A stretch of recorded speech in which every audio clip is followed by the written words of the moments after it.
Hi there. So I'm going to do this in video format versus typing because to type is going to be such a huge block of text. Eyes will glaze over and people will long since have found the cure for insomnia. So let's tackle this one at a time. First off, the component about taxes. The part or the platform with regard to the FCP with regard to the taxation is that right now taxes are set at 12%. For personal income tax and for large business, small businesses is at 2%, plus we have the carbon tax.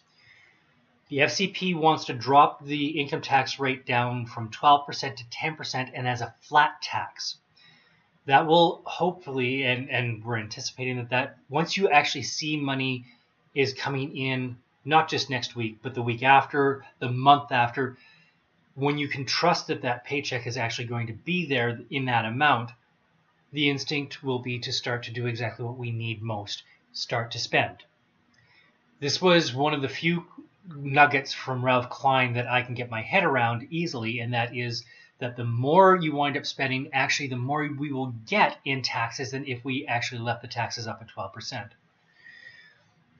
Now, for small business, that's where 95% of job growth has been created. That's what we found. And that's not I believe that's an independent finding.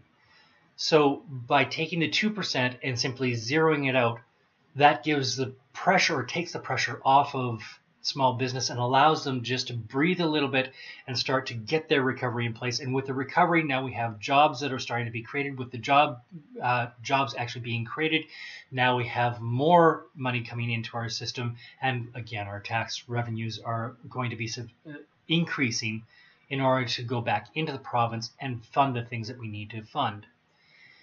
We are the only party that will completely abolish the carbon tax.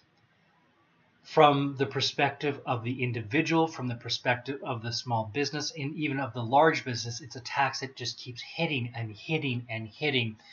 And there's a specific section as far as carbon tax that I've done earlier. But the fact is that people are dying out there at least businesses are dying out there because of the weight of this tax.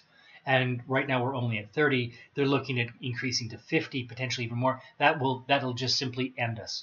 That will stop us completely, full stop, done.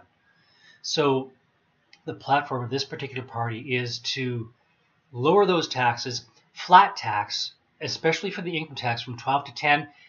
The thing that we're also looking at doing and would advocate for is changing that poverty line. It's not in the planks, but we've talked about it and we all agree within the FCP, at least from the conversations I've had, where right now sitting at, I think, 11 to 12,000, anybody that's actually getting 11 to 12,000 and is making ends meet is probably not even viable. I mean, it's almost, it would be near impossible to be able to live on $12,000 per year, $1,000 per month in today's world, today's economy, with today's inflation. It's simply not possible. So we were talking and we're thinking of raising that to around 45,000. If you're below that, there's zero tax. You need to be able to eat. You need to be able to pay the bills. You need to be able to live, not just barely survive, but actually live. And then once you're above that, 10%, no matter who you are, no matter what you earn, that's the amount that we've got coming in. You can count on that coming off of your paychecks. And it's not, oh my goodness, am I in a new tax bracket? Am I now into 2/3, 1/2, whatever the amount is? And I'm just throwing numbers out arbitrarily. That's not an actual statement, but gives you understand what I'm saying. So that's the tax side.